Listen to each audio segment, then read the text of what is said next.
Well, what a pleasure it is to invite an old Facebook friend, John Williamson, all the way from Europe in Scotland, I believe. John, is that right? It is, Mike. We go back, don't we? In Facebook terms, we go back. In in Facebook, look, if we had the friendship that we have on Facebook, in reality, we'd be bosom buddies. How's We that for were a best thought? mates. All Yeah, right. best mates. Look, it is a pleasure to have you on the show, John, and I've been looking forward to this discussion, this conversation, for a number of reasons. One, because you're a professional copywriter, one who is and has been self-employed for some time. Well, let's just stop there for a moment, because not everybody who's watching you now on YouTube, John, or listening to you on one of the channels would know what a copywriter is or does. What does a copywriter do? Okay, so that's an interesting one, Mike, because nowadays it means many things to many different people. When I first started years ago, there was only one kind of copywriter, and that was a direct response copywriter. So you were the guy that you were influenced by Dan Kennedy, you was influenced by Ogilvy, you was influenced by all the direct response people. And basically, as you know, because I know we're pretty much old school, me and you, aren't we? You actually wrote stuff to get a reaction, to get a sale right here and now. Copywriting nowadays, I looked at somebody's website yesterday, or a YouTube channel. I think they had 180,000 people. Subject was copywriting, but it was content copywriting. And so, as we know nowadays, that can be anything from, outsourcing your Facebook post, which a lot of people do, writing advertorial, all sorts of stuff. So any form of writing to, I guess nowadays it would be what, eventually convince somebody to do business with you, whereas in the old days it was do business today. Okay. And you've got a stack of books there, which I know are strategically placed. You've got a whiteboard behind you there because you do. You've got quite a strong following of copywriters and freelancers and entrepreneurs, and you do live and pre-recorded webinars, and I highly encourage our listener and our viewers who are interested not just in copywriting, but just in the idea of persuasion and how to put a message across in a persuasive but in an integral, honest way, and get results, not only for the person you're attracting to your message, but also you, the writer or the publisher. So there's a link to where you can find more about John in the show notes. But coming back to copywriting, among other things that because you're a consultant and you do other things, and you've been self-employed, a paid independent freelance copywriter consultant for what, 35 plus years? Yeah, 31, Mike. 31 years. And there is a story. So one of the reasons I was so much looking forward to you being with us, John, is because not only the profundity of your experience and the wisdom you share, but the great stories you tell as well. And I'm wondering if you could just share one of the stories. If I throw out the bait, would you be able to respond and just give a bit of the story to us? Yeah, all right. Of course. All right. So thank you. So the story I love is how you sold your shoes to help get your first copywriting clients. Yeah. And so, oh, wow. Where do we start with this one? Because in fact, if anybody's really interested in the story, just literally set up a YouTube channel like 2 days ago. The one and only video on there at the moment is a 16-minute video where I show people how I did what I did to get my first 6 clients.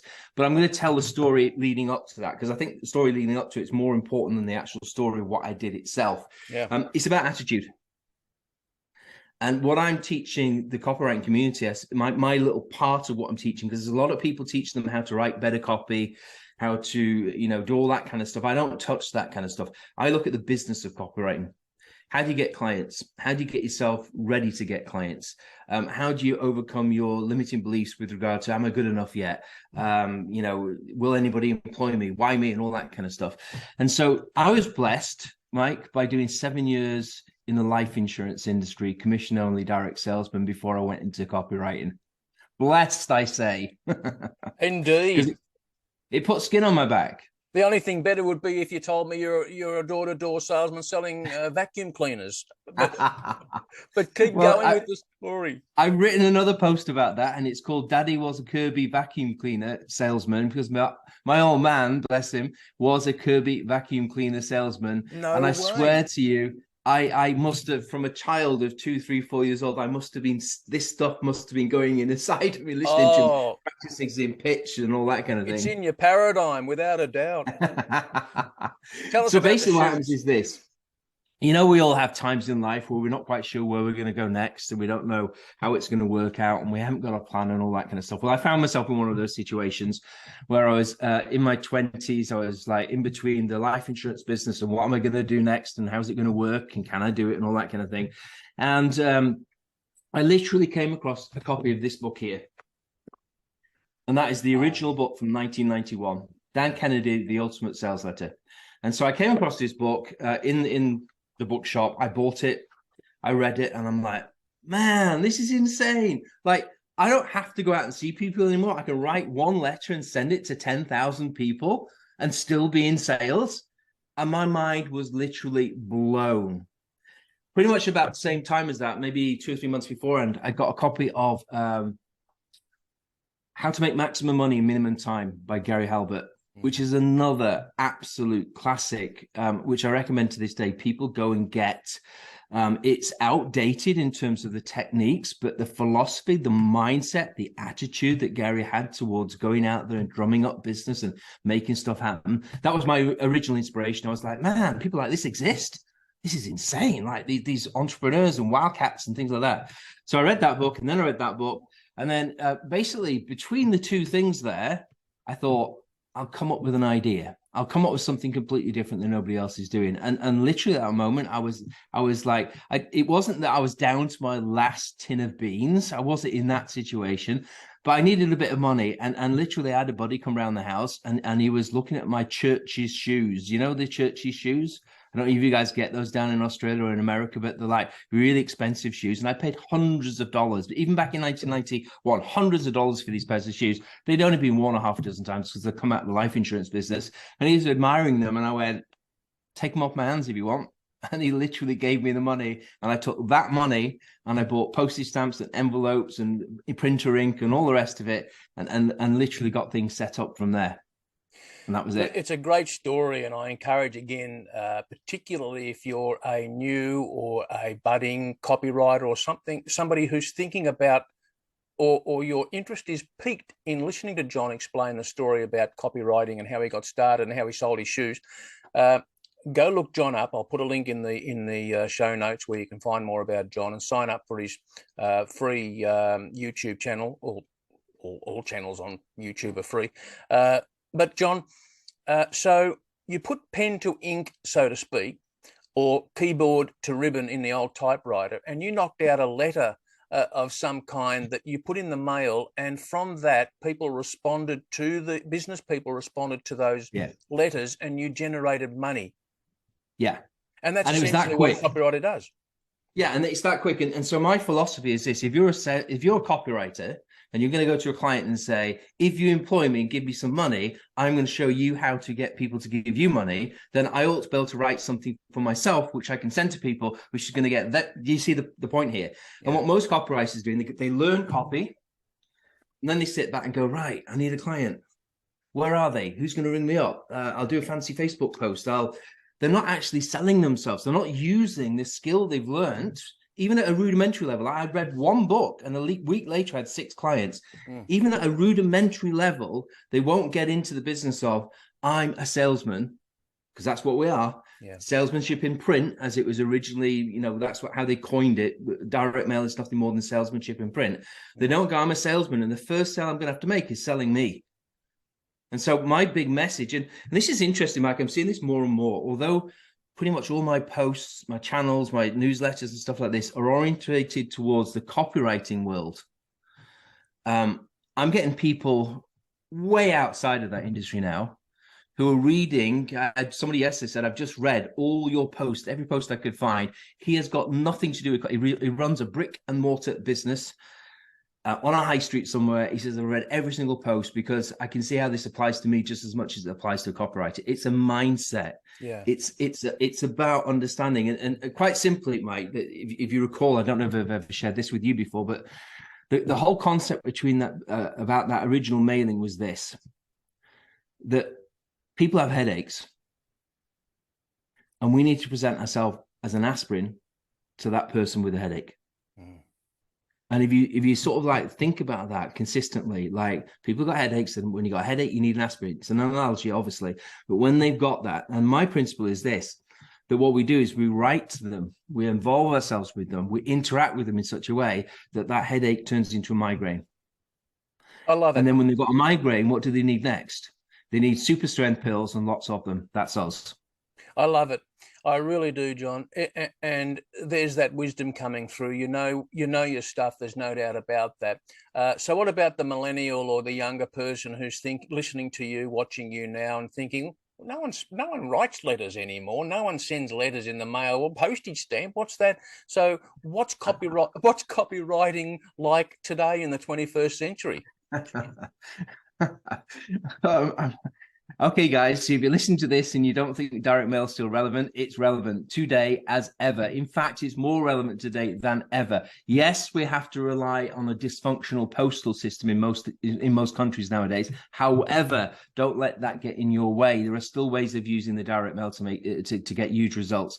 There's still there's nothing like that pattern interrupt of you're picking up your pile of mail, you're sorting it in a pyramid, big stuff on the bottom, it goes up until the small stuff's on the top. That's a lot of psychology about always mail small stuff, never mail big stuff, because that always ends up on the top. And when they look at it and it's got handwritten address on it, and it's got a postage stamp, they go, who's this from?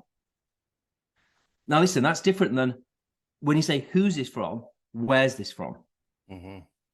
Who? People buy people before they buy products and services. Yeah. And so the first thing is you want to get yourself in that state of them thinking, who's this from?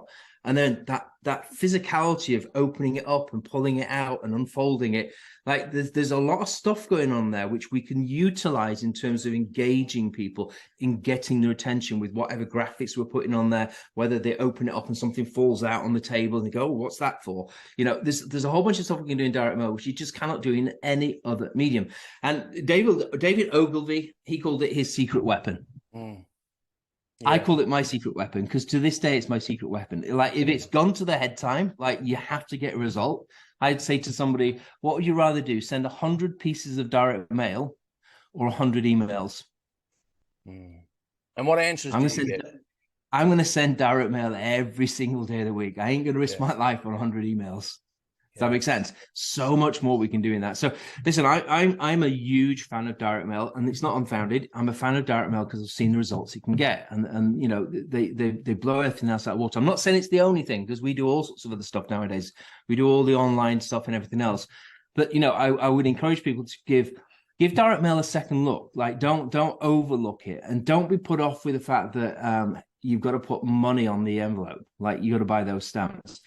There's something about sitting there thinking, I'm just about to drop $100 on postage compared to I'm just about to hit the button on the email to say go. There's something about this has got to work because I'm putting my money into it rather than free that makes you think different about how you're going about it. So, you know, I'm a huge fan, mate. I can't deny that. I'm not going to deny that. And why should you? For heaven's sake, why should you? You know your stuff. You know it works. You use it still, and you teach others how to use it. And that's one of the reasons why I was so keen for you to share your time with us and share some of this, some of your stories and your wisdom. A question then, again, for the person who may be just starting out in copywriting.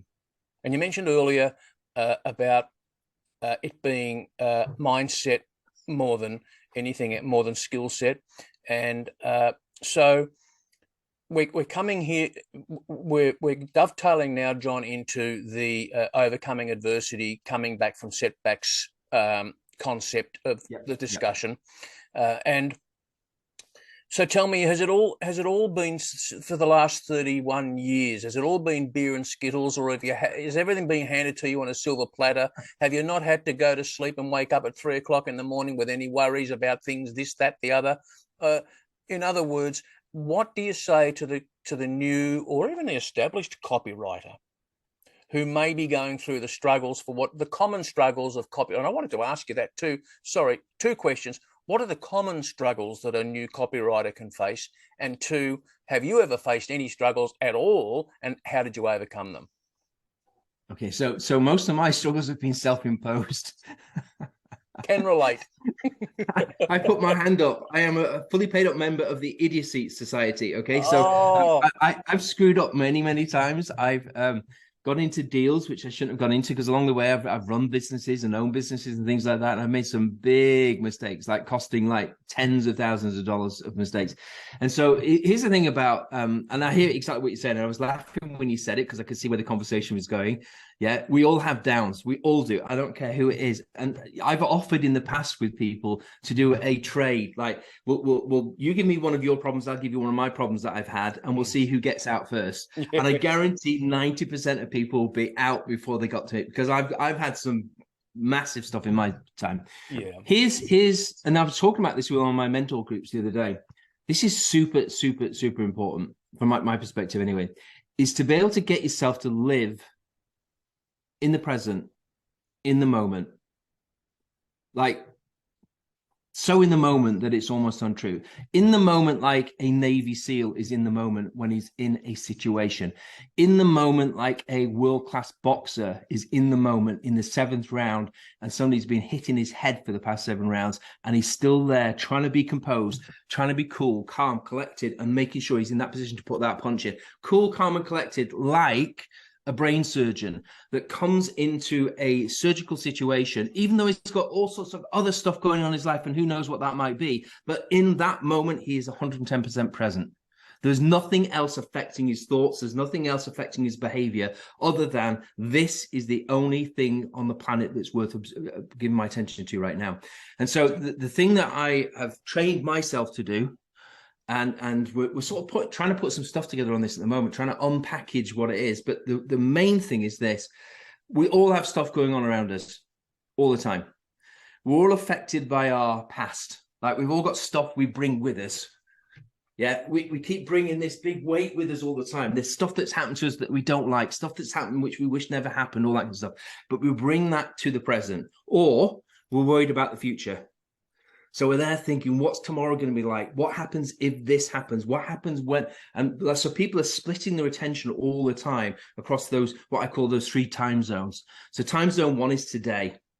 Time zone 2 is yesterday and the past. Time zone 3 is tomorrow and the future. Mm-hmm. And so at any given moment in time, Mike, most people are 25% in the past, 25% in the future, and only 50% in the day. Mm. But it gets even worse. Because in the day, like right now, you and I don't. What time is it for you? It's 8 a.m. in the morning for me. Yeah, it's 20 past 7 here p.m. Okay, so you've had a day's worth of stuff happen to you, and now you've probably got the rest of the evening off, and that's it. And I'm just got up, and I've got the day ahead of me. Yeah. And so at 8 in the morning, there are a whole bunch of things happened. I've done a whole bunch of work already. There's emails come and gone. There's requests being made of me. There's a whole bunch of stuff. When I'm in this meeting with you right now, I'm 100% present. Mm-hmm. I'm not thinking about some of that stuff that's happened this morning, which I'm going to have to deal with. And I'm not thinking about all the stuff I've got to do for the rest of the day. Some good, some bad. Yeah. I'm actually present in this moment doing what I'm doing right now.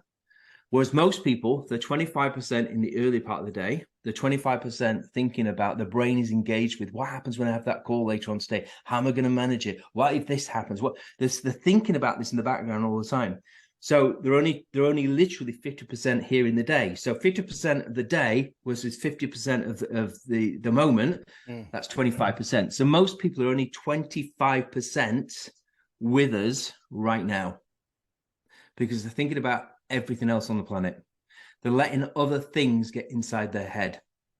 They're dealing with their anxieties, their worries, their frustrations, their fears. They're dealing with all that stuff on a minute by minute basis. And what I've done is I've conditioned myself to ignore all that stuff. Like, I can have the worst possible meeting coming up 3 hours from now. Like, it could be, I don't know what that meeting, but it was something that like nobody wants to attend, nobody wants to be in. It's going to be disastrous. It might cost me a lot of money. That could be there, and I promise you, I would not give it a moment's worth of thought until 5 minutes beforehand. How did you develop this philosophy? Did you learn it? Was it passed on to you? Did you acquire it by default?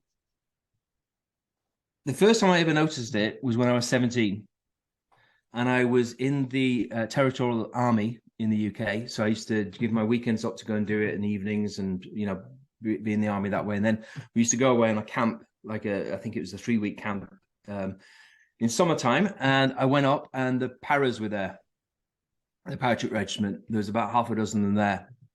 And there's a whole bunch of other people. And I noticed, I looked at them, I watched the way they behaved. I watched the way their attitude was at any given moment in time. And they were what I would become to define elite level people. Mm-hmm. Yeah. They were there, right there, all of them at any given moment. They were there, ready to go, cool, calm, and collected. Yeah. In the moment. So my first observation was that. And then I started to notice other people along the way who seemed to have this otherworldliness about them where they weren't flappable. Like they could have all sorts of stuff going on, but in that moment they were there and they dealt with the other stuff when they had to deal with it and not a moment before. Does that make sense? Yes. And so basically I absorbed that because I'm very reflective. So I see, Anthony Robbins, what did Anthony Robbins say all those years ago? And I think he stole it from somebody else, but success leaves clues. Yeah. And I look and you look at modeling and all that kind of stuff and you go, okay, so what is it about that person? What is it they've done? And if you look at all of these people, whether it's the boxer, the brain surgeon, the elite level military, whatever, they drill things. They do stuff over and over again. They do the basics and get good at the basics over and over again. They don't want to skip steps. They're prepared to do the conditioning to get good at doing something, if that sort of makes sense. It does. Me, it's the same in business. Like you can condition yourself into that state. If our viewer or listener is curious to know more about the concepts that John has just described, follow up with John or check out Stoic philosophy, because you've just described one of the components to Stoic philosophy, which is to put a circle around yourself and in the same way block out yesterday and tomorrow. Let's go back to even Dale Carnegie, who is famous for his book How to Win Friends and Influence People, but he's less known for a very good book, if not even a better book, in my opinion, which was How to Stop Worrying and Start Living. One of the chapters in that book, he actually describes that same concept about blocking off yesterday, blocking off tomorrow, and just living the moment of today and the now. So let me put my hand up here then. It's almost possible, because I was reading Dale Carnegie's stuff in my teens. So 14, 15, 16, that's when I got my first copy of How to Win Friends and Influence People. Yes, I had the worry one as well. It's very possible that I read that and I internalized it, and then I started to practice it and notice other stuff around me, which made it work. So hands up to, listen, Mike, sometimes I read a book when I was 14 called How I Raised Myself from Failure to Success in Selling by Frank Vetcher. Yeah. I read that book until it fell to pieces. Many, many, many years later, in my 30s, somebody gave me a copy of that book because I mentioned it in a seminar, how it had been so important to me. Somebody went and bought one and brought it back in the lunch break and said, it was in the thing, I've got your copy. I flicked through it and I could not believe how much of the stuff in that book I'd internalized myself, and I was now sharing with other people, although I'd not looked at it for like 15 years or something. So this is so important, John. Sorry for stepping on your words there. Pardon me, but this is so important, the point you're making here.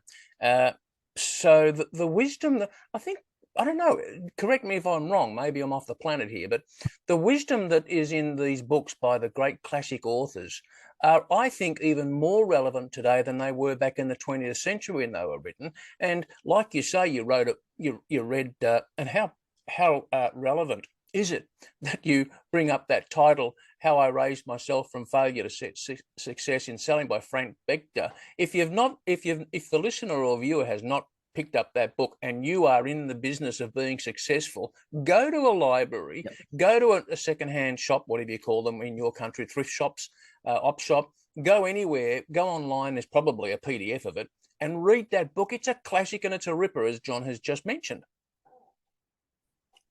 John, I think that's probably, I always say time flies when you're having fun, and our time's almost up. And there's so many more questions I had prepared in my mind to ask you. But this has been a wonderful conversation, and I'm really grateful for you to jump on to the show and share your time with us in this way. I just want to ask you, and again for our viewer and our listener, there'll be a link or links where you can find John online, go to his YouTube channel, go to his Facebook account, and make contact with John.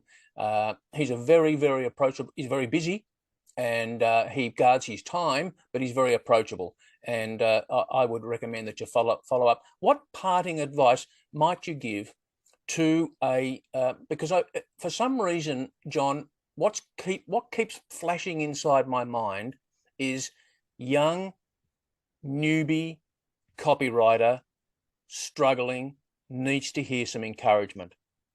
Have you got something?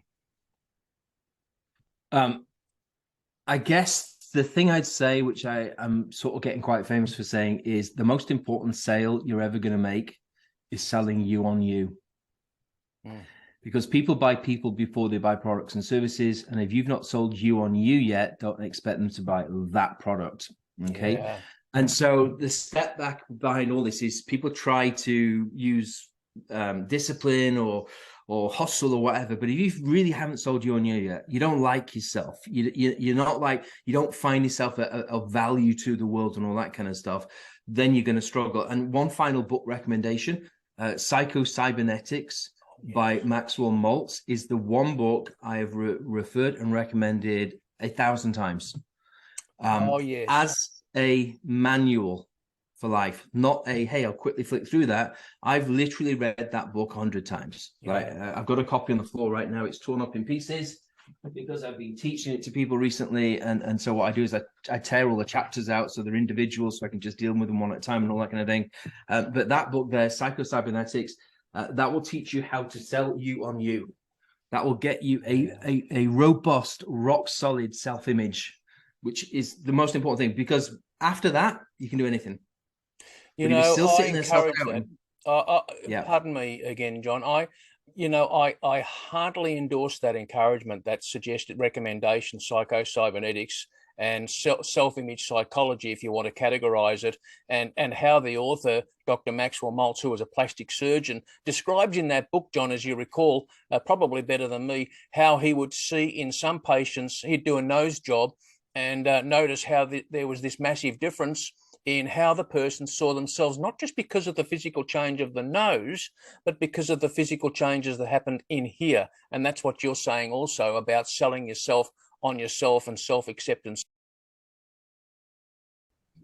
You haven't disappointed, and I knew you wouldn't. Thank you again for making yourself available. You are our latest featured guest on the Comeback podcast, the Comeback, what do we call it? The Comeback Show podcast. And we're very grateful, and for the viewer and for the listener. It's been a pleasure, Mike. Anytime, you know that. If you want to do a repeat one and do some more, super happy. I'm going to accept that right here and now. We'll do that next year in 2023, because I know you're a busy man up until the rest of the year. And yes, I do have some other questions, and I know that this is going to be very worthwhile for our listeners and our viewers as well. For our viewer and for our listener, please do go down to the show notes, click on one of the links, find out more about John, especially if you're a new or a budding new and a prospective new copywriter who's thinking, this sounds all right. I might have.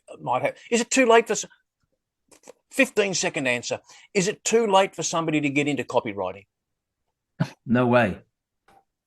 There are hundreds of thousands of copywriters, but very, very few good ones. And beyond that, very, very few that are good at the business of copywriting. The other thing I'd say, Mike, is this: although like a chunk of my people is people who are brand new, there's also people who've hit a financial glass ceiling. Like they're doing 10K, but they can't get above that 10K. All those people that are just trying to figure out their way forward, they've hit a slump, something like that. So any copywriter that's in that space where they want to do more, whether it's brand new, hit a slump, glass ceiling, any one of those. Should we wrap? What's that new YouTube channel called again? It's I'm trying to get it figured out at the moment, but it's YouTube /Copywriting Bullfighters. Copywriting Bullfighters. That's right. That's how I first connected with you. could be 5 years ago when you were doing some Easily, posts, yeah. and just the way you write. I mean, again, can an English major be a good copywriter? If they can forget a lot of what they learned when they were It's a doing loaded English question, John. You and I So know you know the what I'm answer. talking about there, Mike. Yeah, I mean, All right. good copywriting is conversational, and it's conversational from the point of view that we're trying to create a dialogue. And so what I find a lot of people do is they're writing a monologue to people. Yeah. Whereas they're not actually trying to go, if I say this one sentence, what does that make them think? Because I don't know if you're aware of this, but the average person in the world talks at about 150 words a minute. I can get up to about 222 because I've measured it. But the average person is about 150 words a minute. The average person in the world thinks at 600 words per minute. The average person is talking, conveying information at 150 words a minute, and somebody else is thinking at 600 words a minute. Who are they listening to, themselves or the person that's communicating with them? Yeah, of course. Now, put that into the context of writing, where we don't have the control of our body language or anything else. We just give them a piece of paper or a screen and they start reading. How quickly do they deviate from what's on that page and go internal? How soon do they start having an internal conversation, which is different than what they're reading? And this is why people come back and go, oh man, I was reading this book and like, I don't remember the last 3 pages, because you know what? They weren't reading the last 3 pages. Their brain was engaged somewhere else thinking about what they've been reading. And so people have to go back and go, hang on a minute, I didn't get that. Because they literally weren't reading it. They were looking at it. Their eyes were going over it. They thought they was listening to themselves, but they weren't. They was listening to another conversation. And so copywriting is about trying to anticipate. If I say that one sentence there, what's it going to trigger in their head? What are they going to think about because of that? And then what's my next sentence, which is going to fit logically into that thought process? Who was it, Make John, sense? that said, engage in the conversation that's already happening in your reader's head? Was it Kennedy or before Kennedy? In one of the old school guys. One of the old school, and that's what Yeah. what you do so well, even in your blog posts, in your Facebook posts, and I've actually read some of the copy that you've written from a past client, and that's what you do so well, and obviously that's why you've been so successful, and now you're able to share that wisdom with your new students and followers and subscribers and things like that. We will catch up again, John. I do have more questions, and we will give our audience more of this wisdom and the profundity and the depth of your experience, and we do look forward to it. John, thanks again, and to the listener, thank you for the viewer and listener, thank you for tuning in to the Comeback Coach podcast. And until next time, it's Mike Searles, your host, signing off. Good day from me. And good day from John, all the way from Scotland.